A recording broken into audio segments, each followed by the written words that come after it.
चरणों में दे दो ठोर, अपने चरणों में दे दो ठोर, बसा लो निज चरण में, बसा लो निज भगतन में, बसा लो निज चरण में, प्यारे बसा लो निज चरण में, बसा लो निज चरण में, बसा लो वृंदावन में, बसा लो निज चरण में, बसा लो वृंदावन में।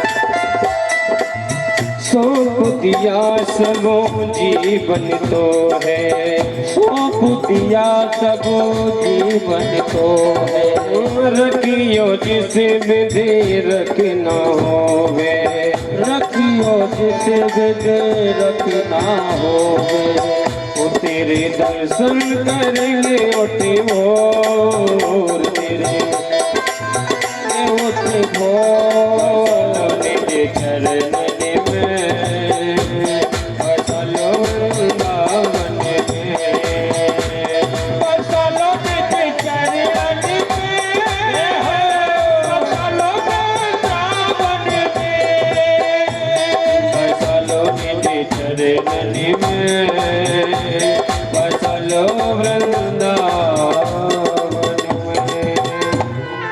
बोलो वृंदावन बिहारी लाल की। तो भगवान ने जिस प्रकार गज उस तालाब में फंसा, आज का जीव सांसारिक तालाब में फंसा हुआ है।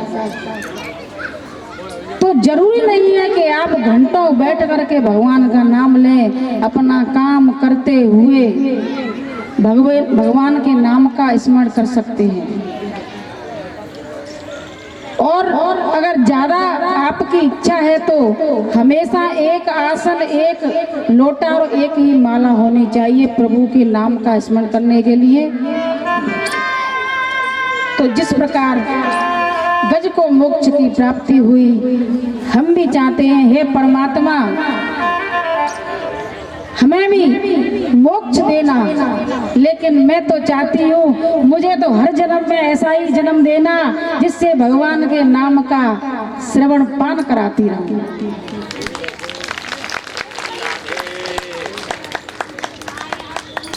यही कामना है परमात्मा से। श्री सुखदेव जी ने कहा, हे परीक्षित, मैंने तुम्हें गज और ग्रह की कथा सुनाई, तो बोले महाराज ये बताइए कि प्रभु की नजरों में वैसे समदर्शी हैं तो असुरों के साथ उन्होंने अन्याय क्यों किया? तभी श्री सुखदेव जी बोले, हे परीक्षित, भगवान कभी किसी के साथ पक्षपात नहीं करते, वो हमेशा सत्य और न्याय के साथ रहते हैं। एक बार दुर्वासा ऋषि इंद्र की सभा में गए थे,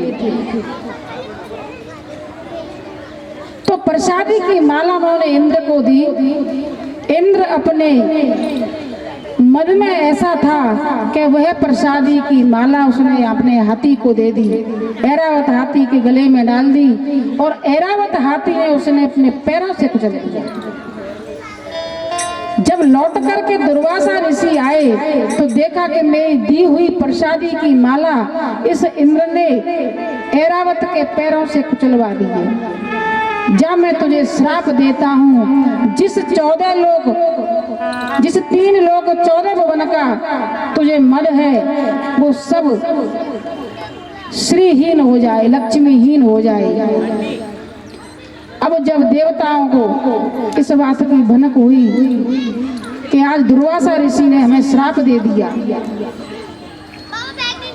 तब शुक्राचार्य जी कान लगा करके बैठे, आ तो आनंद आ गए, अब इन देवताओं से सब छिनने वाला है। बलि से कहा जा करके आक्रमण कर दो, और स्वर्ग पर आक्रमण कर दिया। देवासुर संग्राम होने लगा। सभी देवता भगवान विष्णु की शरण में गए और कहा, प्रभु इन असुरों से हमें बचाओ।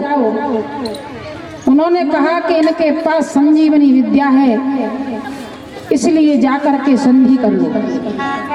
संधि करने में ही तुम्हारा फायदा है, और संधि करने के बाद में समुद्र मंथन करो, क्योंकि तुम्हारे पास अमृत हो जाएगा, उनके पास संजीवनी विद्या हो जाएगी, तब बराबर की श्रेणी में आएंगे। उन्होंने कहा, प्रभु कैसे करना है, सब मार्गदर्शन आप ही कराइए, क्योंकि हमें तो कुछ पता नहीं है। उन्होंने कहा, वासुकी नाग से कहो कि वो नेति बने, मंदराचल पर्वत से कहना कि वो रही का काम करेंगे, और तुम असुरों से कहना कि हम फन की तरफ लगेंगे, और वो मूढ़ बुद्धि के हैं, इसलिए तुमसे कहेंगे कि तुम पूंछ की तरफ लग जाओ, तो तुम तुरंत पूंछ पकड़ लेना।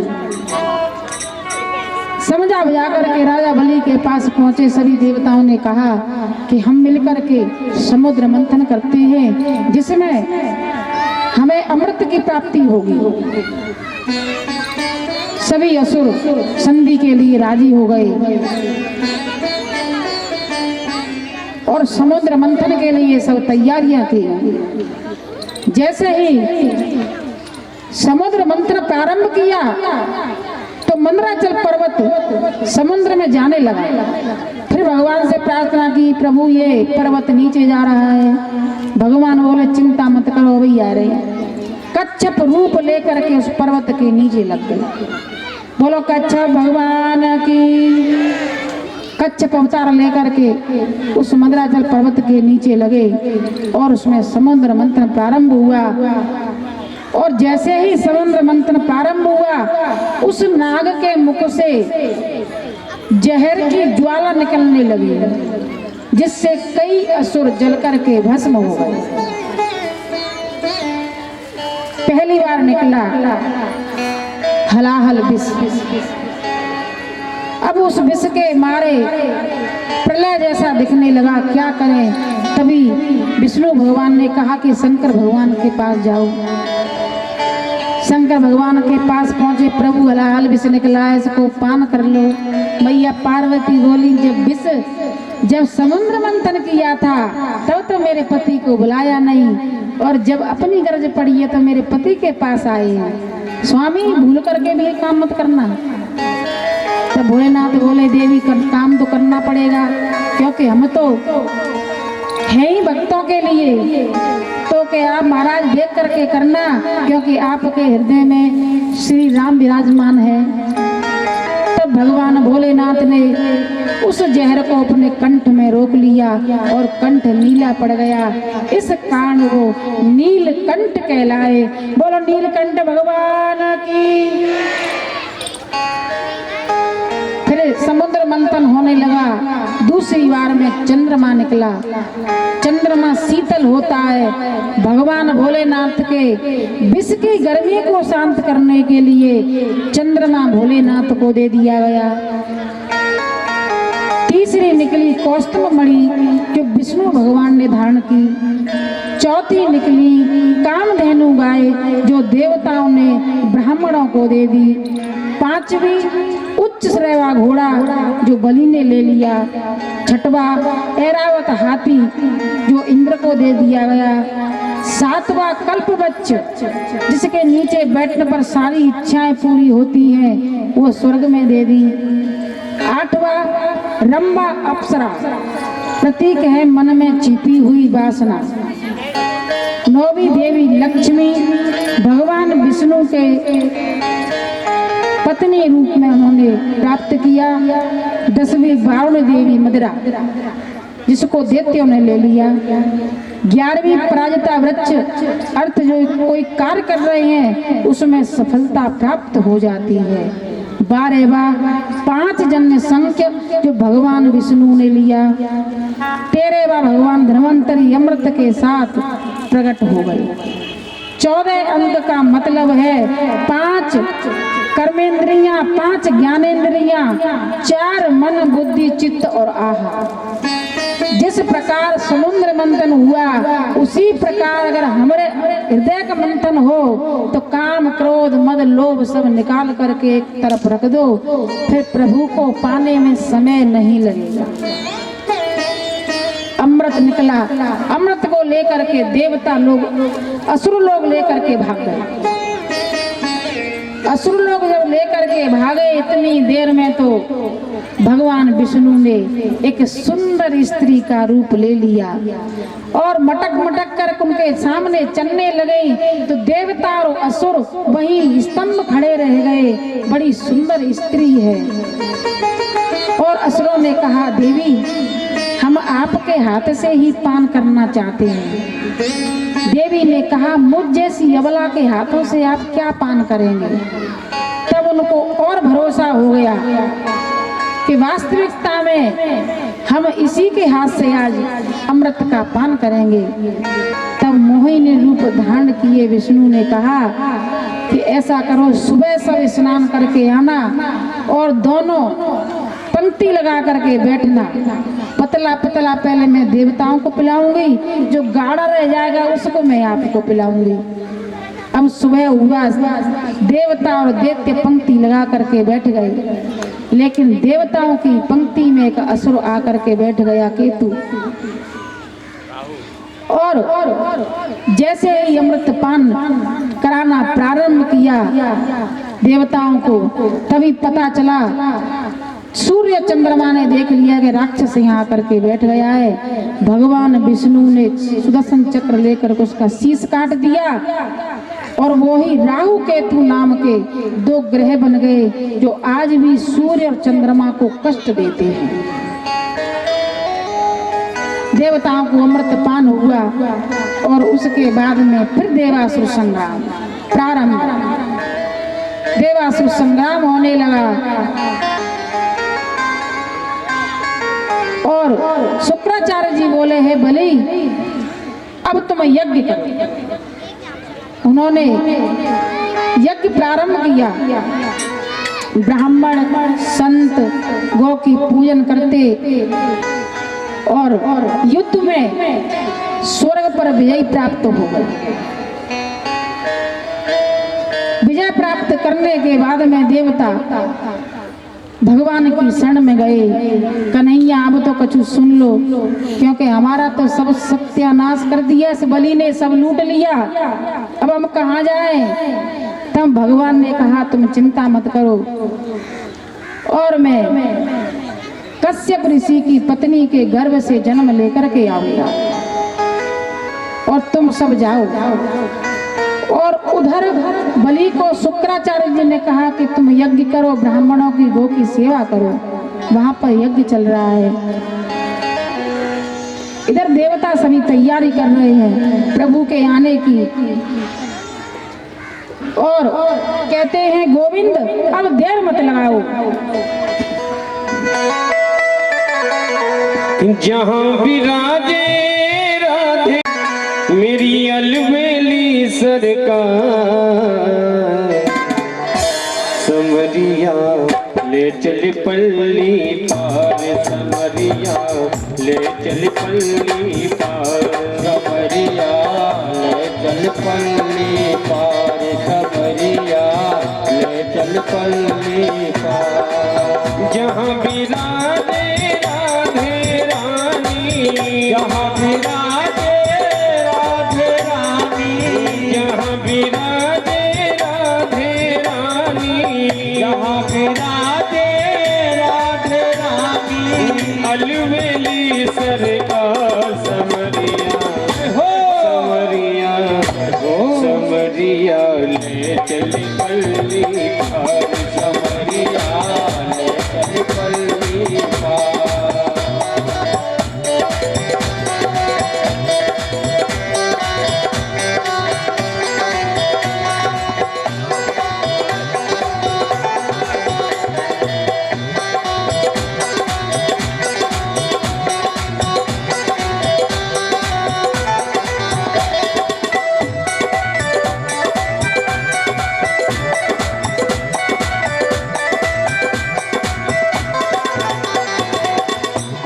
में गुण सबो तेरे अर्पण, गुड़िया में गुण सबो तेरे अर्पण, पाप पुण्य भी तेरे अर्पण, पाप पुण्य भी तेरे अर्पण, पाप पुण्य भी तेरे अर्पण, पाप पुण्य भी तेरे अर्पण, बुद्धि सहित मन तेरे अर्पण, बुद्धि सहित मन तेरे अर्पण, ये जीवन भी तेरे समर्पण, ये जीवन भी तेरे समर्पण, मैं तेरे चरणों की दासी, मैं तेरे चरणों की दासी, मैं तेरे चरणों की दासी, मैं तेरे चरणों की दासी, तू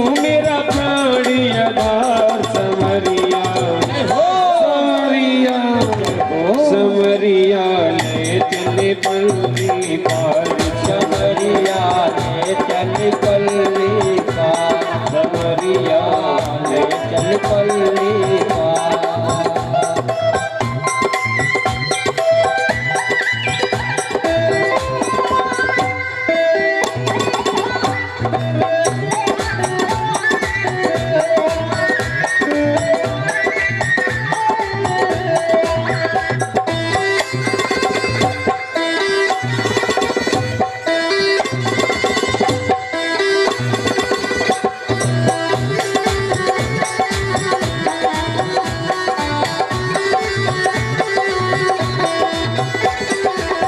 तेरी आस लगा बैठी हूँ, तेरी आस लगा बैठी हूँ, लज्जाशील गमा बैठी हूँ, लज्जाशील गमा बैठी हूँ, आँखें खूब पका बैठी हूँ, आँखें खूब पका बैठी हूँ, अपना आप लुटा बैठी हूँ, अपना आप लुटा बैठी हूँ, सांवरिया में तेरी रागिनी, सांवरिया में तेरी रागिनी, सांवरिया में तेरी रागिनी, सांवरिया में तेरी रागिनी, तू मेरा गीत मल्हार समरिया, पल्ली पार समरिया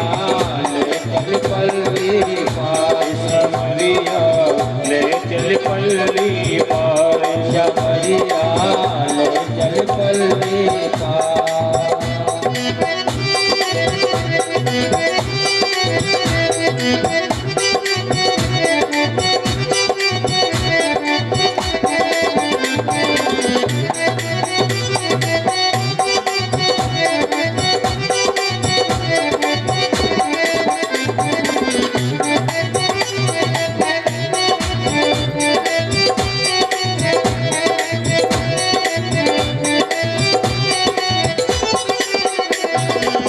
जग की कुछ परवाह नहीं है, जग की कुछ परवाह नहीं है, तेरे बिना कोई चाह नहीं है, तेरे बिना कोई चाह नहीं है, तेरे बिना कोई चाह नहीं है, तेरे बिना कोई चाह नहीं है, कोई सोचती राह नहीं है, कोई सोचती राह नहीं है, तेरे मिलन की आस नहीं है, तेरे मिलन की आस लगी है, मेरे प्रीतमो मेरे माही, मेरे प्रीतमो मेरे माही, मेरे प्रीतमो मेरे माही, मेरे प्रीतमो मेरे माही,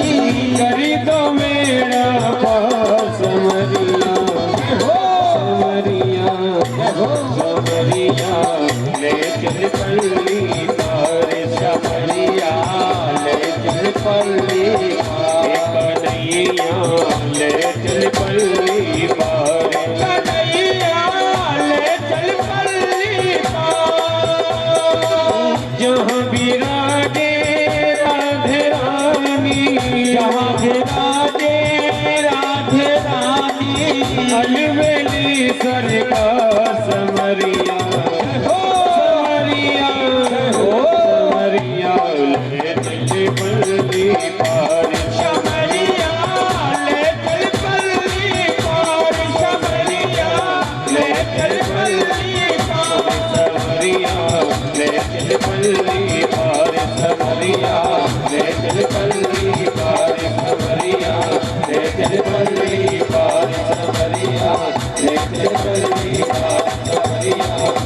बल्ली पार सवरिया नैन दिल बल्ली पार के श्री राधे श्याम। और उधर कश्यप भगवान की पत्नी अदिति ने गर्भ धारण किया। उससे पहले पुंसवन पायो व्रत नाम का व्रत रखा, जो 12 दिन का होता है और जिसके बहुत सारे नियम होते हैं। वो पूरा होने पर उनके यहाँ भाद्र पक्ष शुक्ला द्वादशी को दोपहर वामन भगवान का अवतार हुआ। बोलो वामन भगवान की जय हो। और बड़ा सुंदर सा बालक है, जिसके छोटे छोटे हाथ हैं, छोटे पैर हैं, उसके गाल कमल की पंखुड़ियों जैसे हैं, गुलाब जैसे उसके होठ हैं। इतना सुंदर बालक। और उनका वामन भगवान का उपनयन संस्कार हुआ। अगस्त ऋषि ने उनको मृग चर्म दिया, मरीचि ने पलाश दंड दिया, अंगिरस ने वस्त्र दिए, सूर्य ने छत्र दिया, भृगु ने खड़ाऊ दी, बृहस्पति ने कमंडल दिया, अदिति ने कौपीन दी और कुबेर ने भिक्षा का पात्र दिया। सारी चीजें लेकर के जब बृहस्पति महाराज के पास पहुंचे तो कहा, पुत्र यह दक्षिणा अभी पूरी नहीं हुई, मुझे और दक्षिणा चाहिए। तब उन्होंने कहा कि आप आदेश करें, आप क्या दक्षिणा चाहते हैं? कि मुझे बलि से सारा सर्वस्व चाहिए, जो उसका है उसने अधिकार कर लिया है, वो सब मुझे चाहिए। बस भगवान इतनी सी बात, चिंता ही मत करो। और खड़ामू पहन के छोटा सा बालक छाता लगा के नदी को पार करते हुए चला जा रहा है। और वहां पहुंचा जहां पर बलि यज्ञशाला में यज्ञ कर रहे थे। वामन भगवान को देख करके बलि खड़े होकर के, बड़ा तेज है उनके मुख पर, खड़े होकर के साष्टांग दंडवत किया। आप जैसा सुंदर ब्राह्मण यहाँ आने का कष्ट कैसे? बोले मैं यहाँ भिक्षा लेने के लिए आया हूँ। कि आपको क्या भिक्षा चाहिए? कि मुझे मात्र 3 पग धरती चाहिए, इसके अलावा मेरी और कोई कामना नहीं है। बलि ने कहा कि मैं तुम्हारा विवाह एक ब्राह्मण पुत्री से करा दूंगा। वामन भगवान कहने लगे, ब्याह करावेंगे फिर बच्चा होंगे तो खर्चा बढ़ेगा, फिर कहाँ रखूंगा उनको? बलि ने कहा चिंता मत करो, अच्छे छठशाला खुली हुई है, आपके बच्चों को उसमें पढ़ाएंगे। आपके लिए नगर हवेली जो आपको चाहिए मैं वो सब दूंगा। मैं आपसे झूठ नहीं बोलता। झूठ बोलना तब उचित नहीं होता जब किसी गरीब की बेटी का विवाह हो। स्त्री सुनर्म विवाहे च प्रत्ययुत प्राण संकटे गो ब्राह्मणार्थे हिंसायां नानृतम सया जुगुप्सितम। अगर किसी का प्राण संकट में हो उस वक्त झूठ बोला जाए तो वो झूठ नहीं कहलाता। किसी की बेटी का विवाह हो, किसी गरीब की बेटी का विवाह हो रहा हो और उसमें यदि झूठ बोला जाए तो वो झूठ नहीं माना जाता। किसी ब्राह्मण के प्राण संकट में हो और झूठ बोला जाए तो वो झूठ लगता नहीं है। इसलिए मैं आपसे झूठ नहीं बोल रहा। आप जो चाहे वो देने के लिए मैं तैयार हूँ। तब वामन भगवान ने कहा, देखो भाई देना है तो मुझे 3 पग धरती दे दो, इसके अलावा और मुझे कुछ आवश्यकता नहीं है। बलि महाराज ने कहा तो आपकी इच्छा है, लेकिन उनके गुरु ने देखा कि आपको छलने के लिए भगवान विष्णु स्वयं वामन भगवान का रूप धर करके आए हैं। बलि अब भी मान जा, मैं तुझे बार बार बतलाता हूँ। लेकिन बलि कौन सा कम था। प्रभु के दर्शन करने के बाद में चाहे सब चला जाए, अब मुझे कोई चिंता नहीं है। वामन भगवान ने कहा तो संकल्प कर दो। संकल्प करने के लिए जो गंगा सागर की टोंटी में शुक्राचार्य जी बैठ गए। भगवान को पता चला तो उन्होंने शुक्राचार्य की आंख फोड़ दी। शुक्राचार्य जी भागे चले गए। मैंने तुम्हें बार बार समझा रहा हूँ, अगर फिर भी नहीं मान रहा है तो अपने आप भुगतना।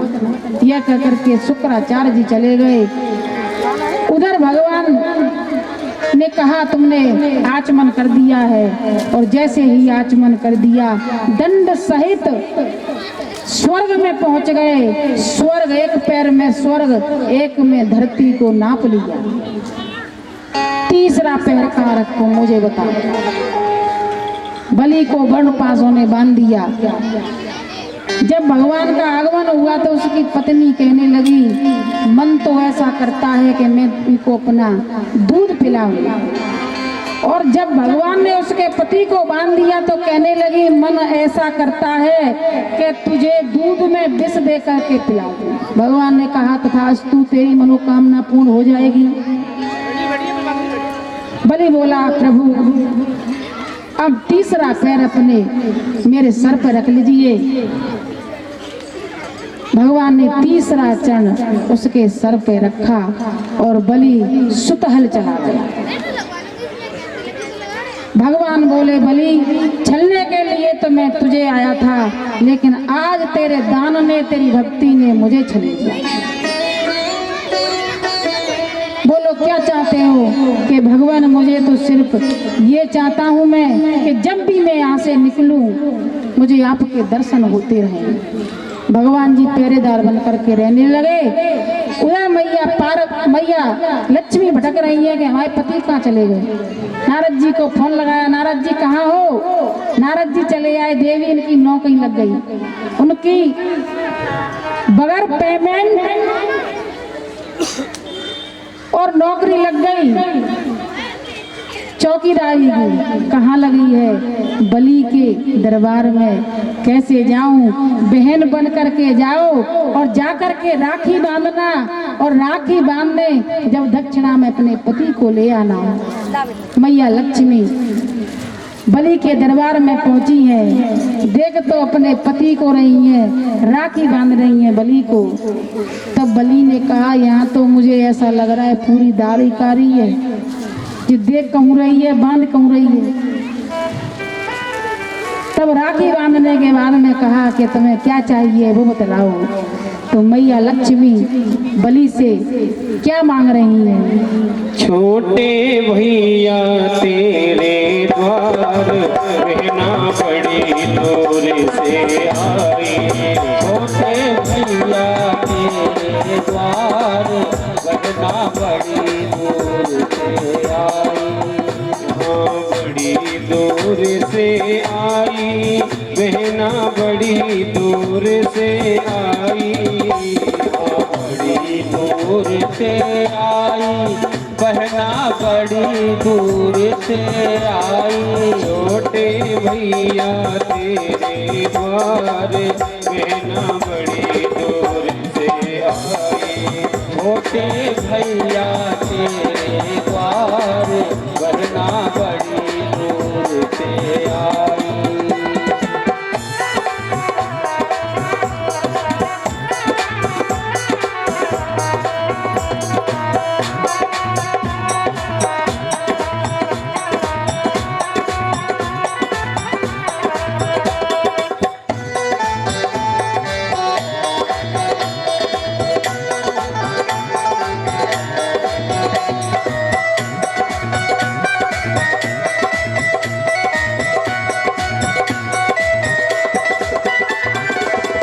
भैया कर ले मन अब पक्का, हाथ में बंधवाने तो रखा।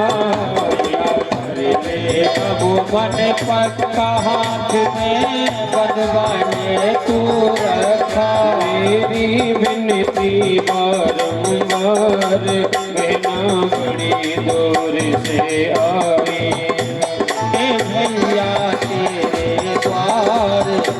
बहना बड़ी दूर से आई।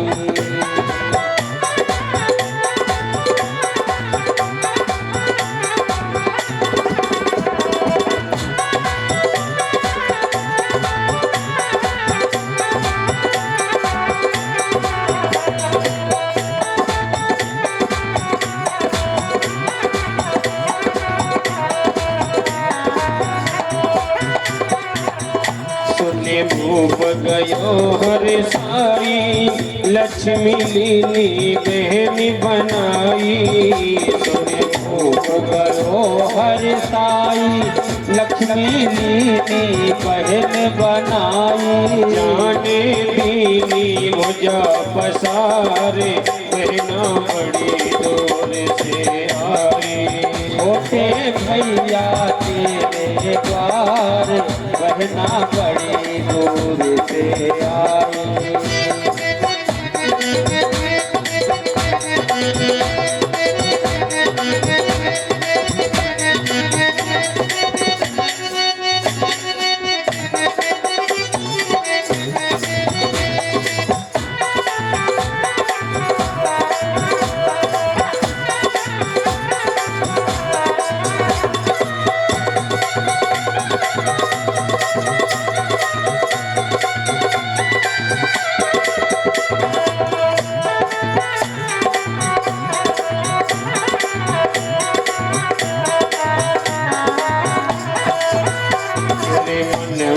जो कछुआवे, बहना मुँह मानो बर पावे।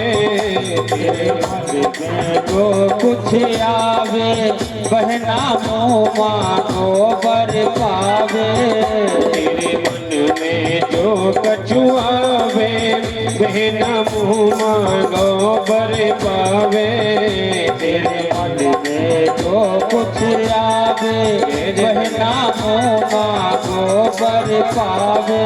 बहना कह दे वचन उचारे, जी बड़ी दूर से आई। छोटे भैया तेरे द्वार, बहना बड़ी दूर से आई। छोटे भैया तेरे द्वार, बहना बड़ी दूर से आई। छोटे भैया तेरे द्वार, बहना बड़ी दूर से आई।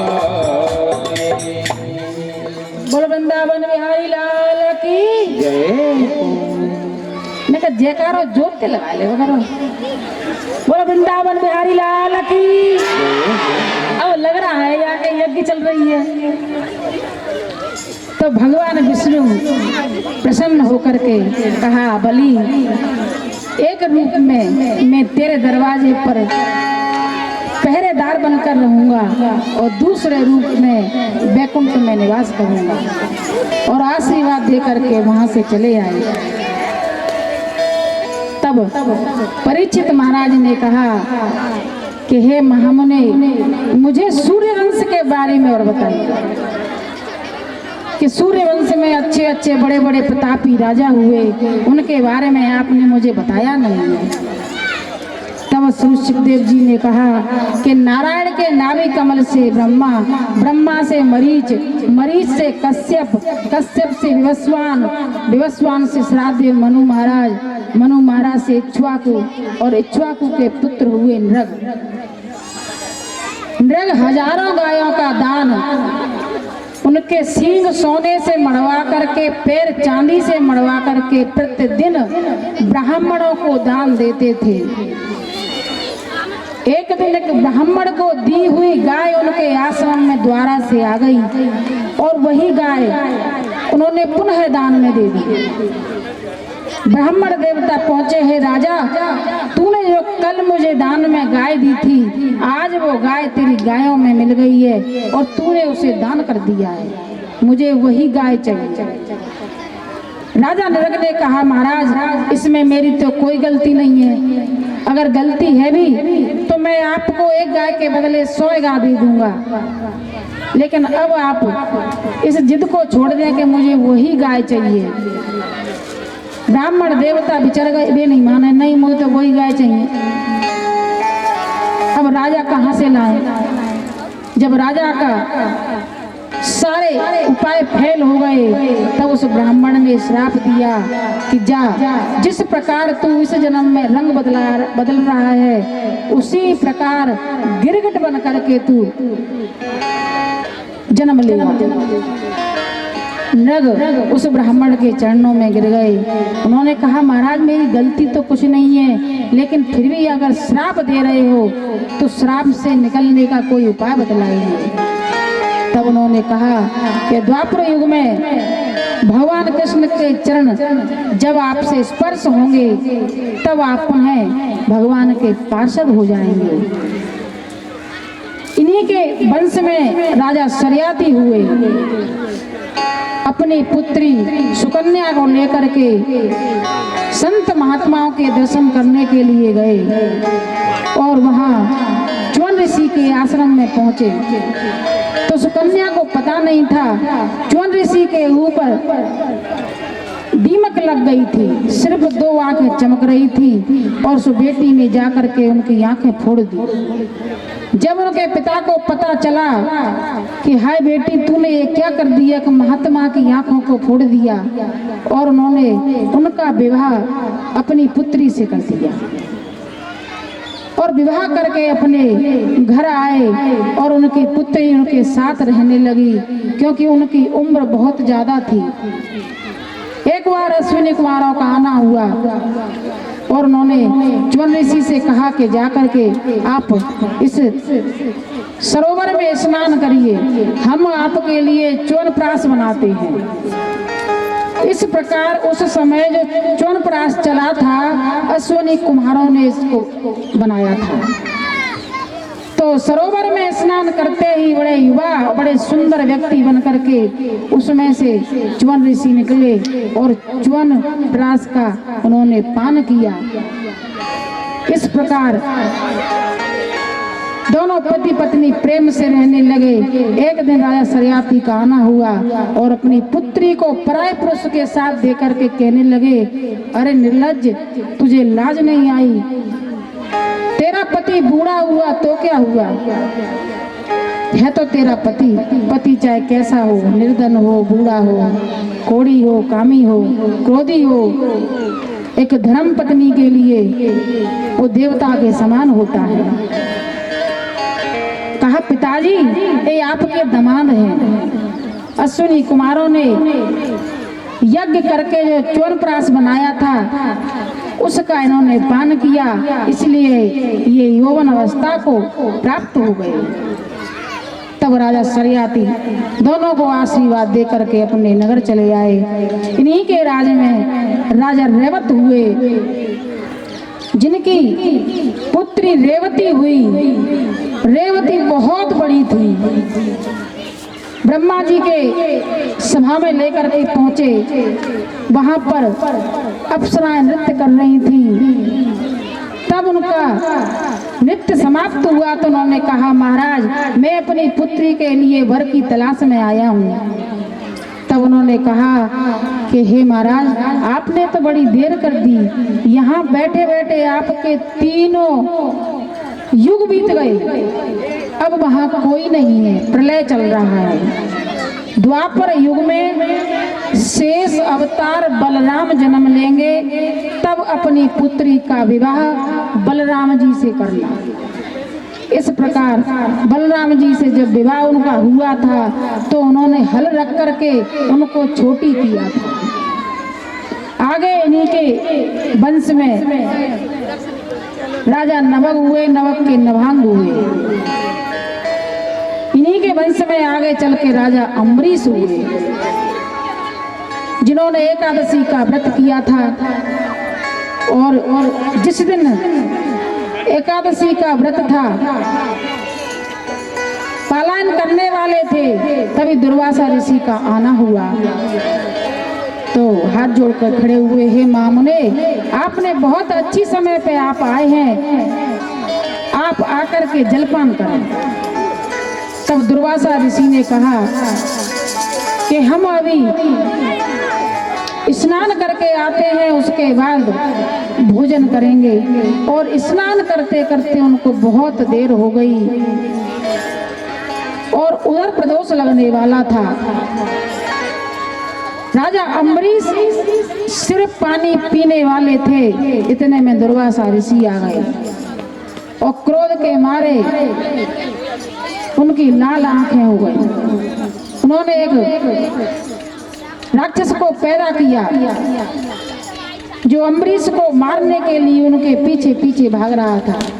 तब भगवान को पता चला कि मेरे भक्त को मारने के लिए तूने जिस राक्षस को भेजा है, उन्होंने तुरंत अपना सुदर्शन चक्र चलाया और दुर्वासा ऋषि के पीछे पीछे भागने लगा। दुर्वासा ऋषि को भागते भागते 1 वर्ष व्यतीत हो गया। अंत में पुनः राजा अम्बरीश के पास आए और क्षमा याचना करने लगे। तब राजा अम्बरीश ने कहा, हे ब्राह्मण देवता, हे ऋषिवर, व्यक्ति को क्रोध उतना ही अच्छा लगता है जो समय पर शांत हो जाए। अब आप अपने क्रोध को शांत करके बैठ करके भोजन पान करें, क्योंकि अम्बरीश भी 1 वर्ष तक व्रत रहे, उन्होंने व्रत नहीं खोला। इन्हीं के राज में आगे चल के विनाश हुए। इन्हीं के राज में आगे चल के राजा मानधाता हुए, मानधाता के मुचकुंद हुए, मुचकुंद के सत्यव्रत शंकु और इन्हीं के हरिश्चंद्र हुए।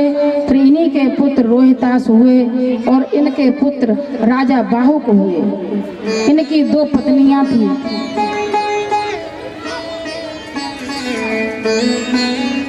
इनके कोई संतान नहीं थी।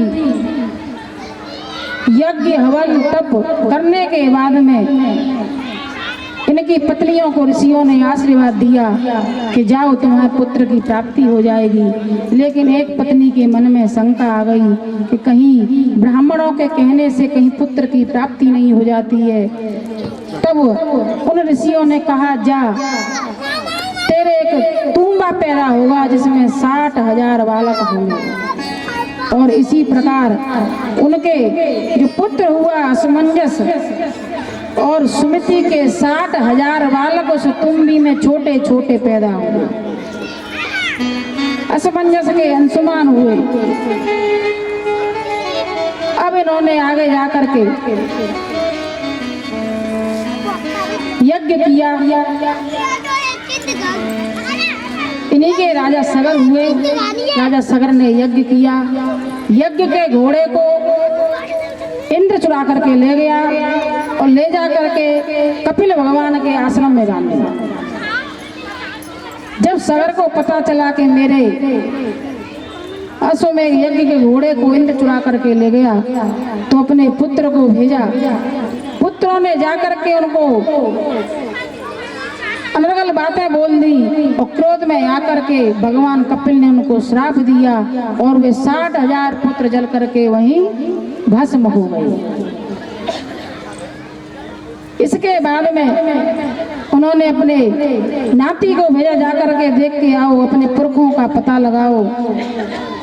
जब पहुंचे देखा तो कपिल देव भगवान से प्रार्थना की, प्रभु कैसे भी करके मेरे जो पितृ देवता हैं आपके श्राप से भस्म हो गए हैं, उनको किसी प्रकार आप बचा लीजिए।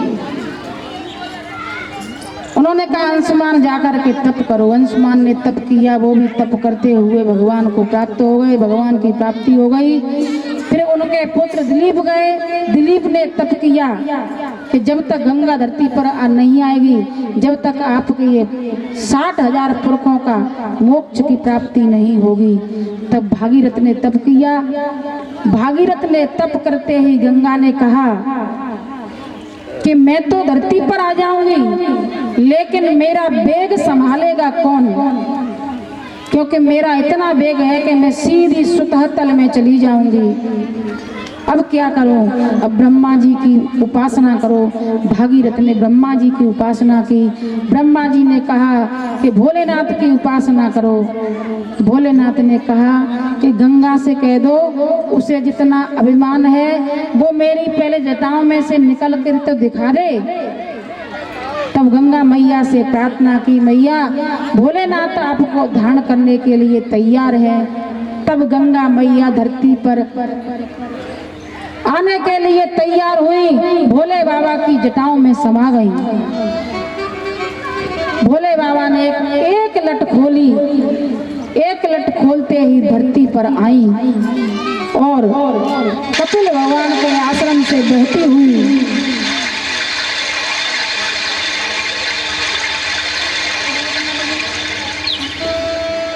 धरती पे मैं नहीं आऊंगी, धरती पे मैं नहीं आऊंगी, सुन भागीरथ राजा, हाँ सुन भागीरथ राजा, हाँ सुन भागीरथ राजा, सुन भागीरथ राजा, हाँ सुन भागीरथ राजा।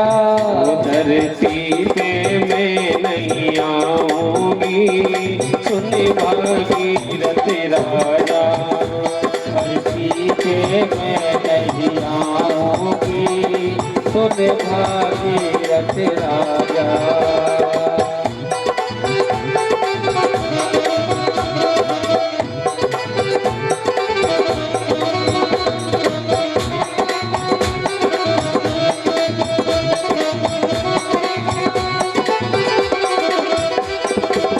पापी पाप करेंगे भारी, पापी पाप करेंगे भारी, पापी पाप करेंगे भारी, पापी पाप करेंगे भारी। धोबत धोबत है जौकारी, धोबत धोबत है जौकारी, धोबत धोबत है जौकारी, धोबत धोबत है जौकारी। तुम्हें कहाँ तक पापन धोगी, सुन भागीरथ राजा। धरती पे मैं आऊंगी, सुन भागीरथ राजा, भागीरथ राजा, हाँ सुन भागीरथ राजा, सुन भागीरथ राजा, अरे सुन भागीरथ राजा। धरती पे मैं नहीं आऊंगी, सुन भागीरथ राजा, धरती पे मैं ना आऊंगी, सुन भागीरथ राजा।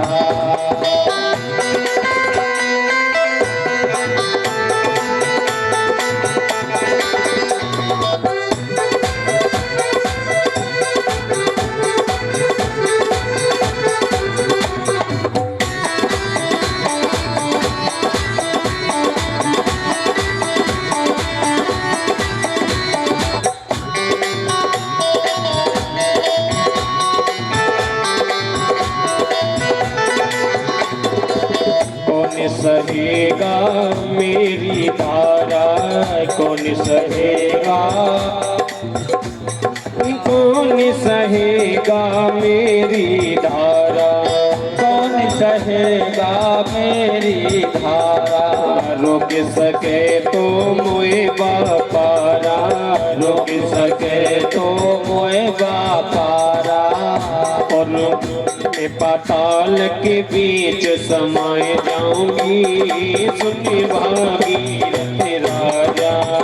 धरती पे मैं आऊंगी, सुन भागीरथ राजा। इतना अभिमान किया गंगा महारानी ने कि मैं पाताल में समा जाऊंगी, मेरा वेग कोई सहन नहीं कर सकता। तो भोलेनाथ का स्मरण किया, भगीरथ राजा ने जटाओं के बीच लिया, वहां से ध्रुव लोक में आई, ध्रुव लोक से फिर भी उनका ईमान चूर नहीं हुआ, बही जा रही है, बही जा रही है। लेकिन हमारे धन्य हमारे भारतवर्ष की भूमि जहाँ ऐसे ऐसे संत हुए, जैसे ही आगे चले तो जानवी जनू राजा जो थे संत महात्मा, उनकी देखा उनके कमंडल भी ले गई। उन्होंने देखा इतना घमंड तुझे, उन्होंने अपने चुल्लू भर में ही पी लिया। तो पीछे देखा भगीरथ ने कि गंगा मैया कहाँ गई, गंगा मैया तो है ही नहीं। बोले कहाँ गई? महाराज से कहा प्रभु क्षमा करो, क्षमा कर दो इसको, गंगा जी को। उन्होंने अपनी जंगा को चीर दिया, वहां से भी वही चली जा रही है। आगे हिमालय से टकराई, हिमालय को भी उन्होंने कुछ नहीं समझा, लेकिन हिमालय ने भी उनका घमंड चूर चूर कर दिया। पाताल के बीच समाए जाऊंगी, सुन भागीरथ राजा, धरती पे पैदा आओगी, सुन भागीरथ राजा। हाँ सुन भागीरथ राजा, हाँ सुन भागीरथ राजा, सुन भागीरथ राजा, अरे सुन भागीरथ राजा। धरती पे मैं नहीं आऊंगी, सुन भागीरथ राजा, धरती पे मैं ना आऊंगी, सुन भागीरथ राजा। धरती पे मैं नहीं आऊंगी, सुन भागीरथ राजा, धरती पे मैं नहीं आऊंगी, सुन भागीरथ राजा, ओ सुन भागीरथ राजा, ओ सुन भागीरथ राजा, ओ सुन भागीरथ राजा। श्री गंगा मैया की जय हो। उनके पुरखों को मोक्ष की प्राप्ति हुई। उन्हीं के वंश में आगे राजा सौदास हुए, सौदास के नारी कवच हुए, नारी कवच के राजा खटकवांग हुए, जिन्होंने 2 घड़ी में मोक्ष को प्राप्त कर लिया था। इन्हीं के राजा राज्य में आगे चल कर के राजा दीर्घ हुए, दीर्घ के राजा रघु हुए, रघु के अज हुए, अज के हुए राजा दशरथ। और राजा दशरथ के यहाँ कोई संतान नहीं थी। अब इसमें रामायण हमारी शॉर्ट में होगी, विस्तार बहुत है, लेकिन कन्हैया का जन्म भी करना है।